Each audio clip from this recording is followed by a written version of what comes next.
বিশ্বে মুসলমানদের মানবাধিকার বলতে কিছু নেই আসলে। আমরা এখান থেকে হয়তো অনুভব করতে পারছি না, কিন্তু কাশ্মীরের ভাইয়েরা আজ কিভাবে দিনাতিপাত করছে, ফিলিস্তিনের ভাইয়েরা, বিশেষ করে গাজার ভাই বোনেরা কিভাবে দিনাতিপাত করছে। আমাদের মাথার উপরে ছাদ রয়েছে, তাদের মাথার উপরে তো এরকম ছাদ থাকার কোনো সুযোগই নেই।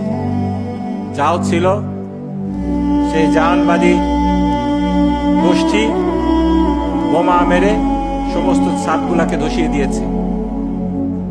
তাদের অবস্থান হয়েছে এখন সেই রিফিউজি ক্যাম্পগুলোতে।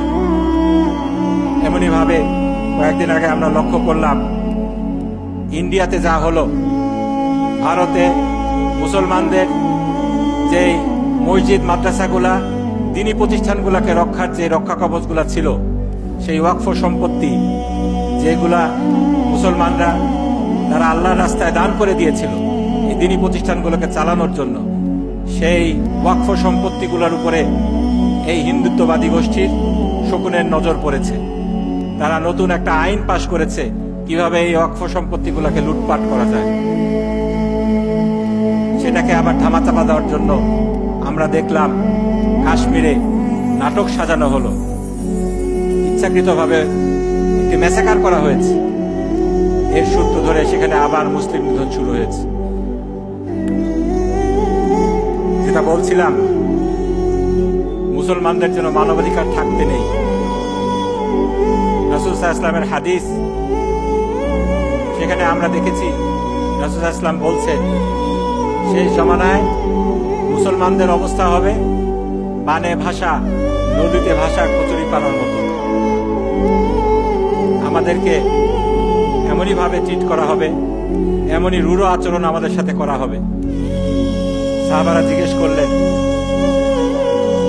আমাদেরকে যে মুসলমানদেরকে যে শেষ জমানায় এত অত্যাচার করা হবে, তাহলে কি সে সময় আমরা সংখ্যায় কম থাকবো? রাসূল সাল্লাল্লাহু আলাইহি ওয়াসাল্লাম বললেন, না, সংখ্যায় তোমরা অনেক হবে, কিন্তু তোমাদের অবস্থা হবে কি বানে ভাষা, এই কচুরি পানার মতো।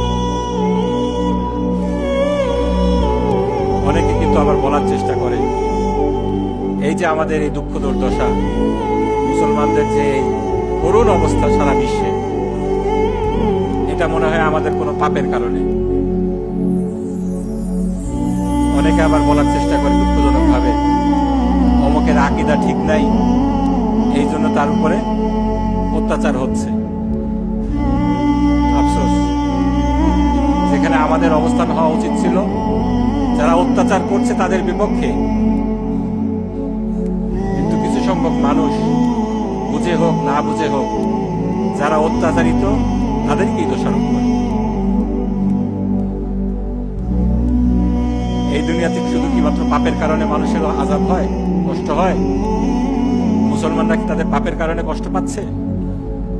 মানুষ হিসেবে আমরা দোষ করতেই পারি, কিন্তু এই যে আযাব, আল্লাহর পরীক্ষা, দুঃখ, কষ্ট, এইগুলা মানুষের জীবনে আসবেই।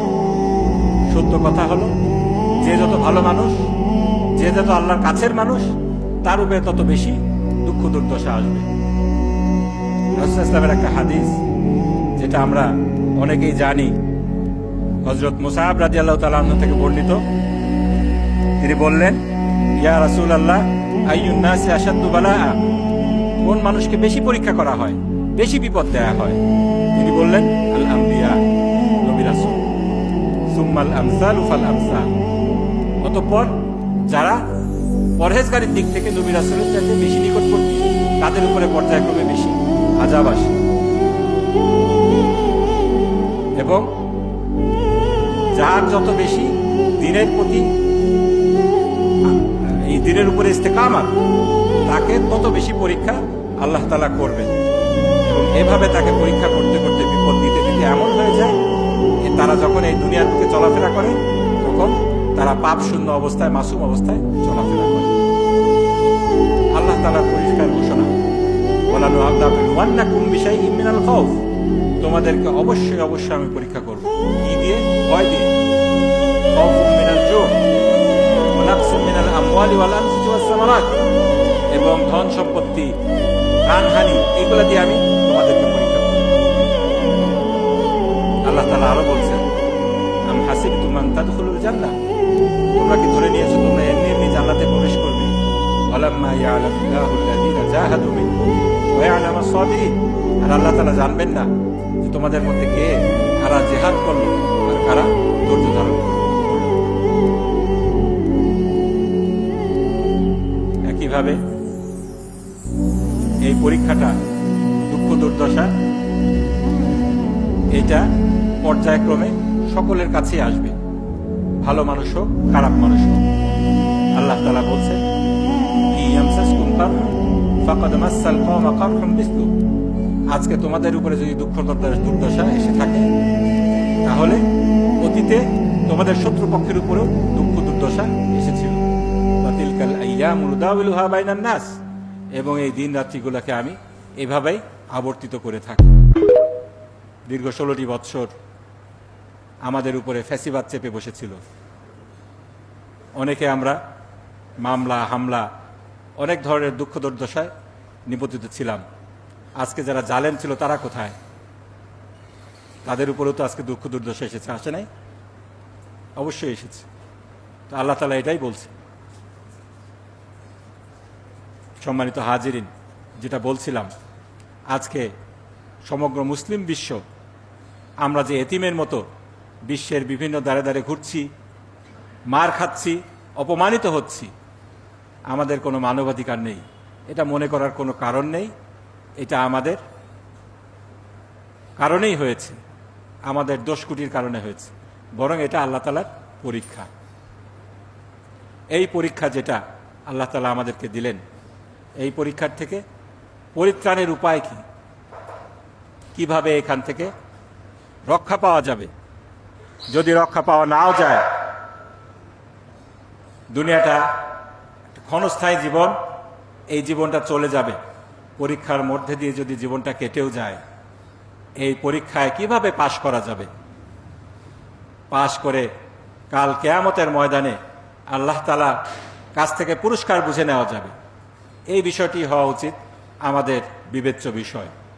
কি কারণে আমাদের উপরে কি বিপদ আসলো এটা চিন্তা না করে চিন্তা করা উচিত এই বিপদকে কিভাবে আল্লাহ তাআলার সন্তুষ্টির কাজে অতিবাহিত করা যায়, সন্তুষ্টি অর্জন করার জন্য কাজে লাগানো যায়।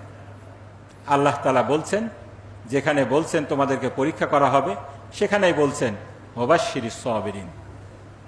সুতরাং এই বিপদ আপদে আমাদেরকে যদি সফল কাম হতে হয়, আল্লাহর প্রিয় বান্দা হিসাবে কবুল হতে আমরা যদি চাই, তাহলে আমাদেরকে অবশ্যই সবরের পথ অবলম্বন করতে হবে।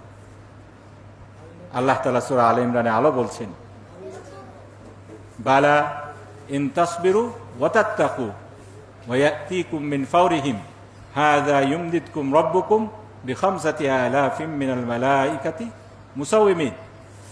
যখন তোমাদের উপরে বিপদ আপদ অবতীর্ণ হবে, তোমরা যখন শত্রুর মোকাবেলা করবে, তখন যদি সবর এবং তাকওয়ার পথ তোমরা অবলম্বন করো, হাযা ইউমদিদকুম রাব্বুকুম, এমন অবস্থায় তোমাদেরকে আল্লাহ তাআলা সাহায্য করবেন, 5000 ফেরেশতা নাজিল করে তোমাদেরকে সাহায্য করবে।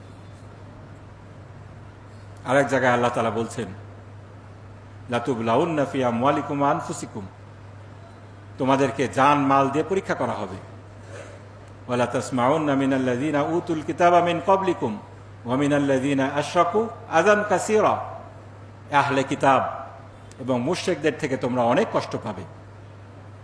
ওয়া ইন তাসবিরু ওয়া তাত্তাকু ফা ইন্না যালিকা মিন আজমিল উমুর, তোমরা যদি সবর করো এবং তাকওয়ার পথ অবলম্বন করতে পারো, তাহলে তো এটা একটি মারাত্মক বিষয়, অত্যন্ত চমৎকার বিষয়।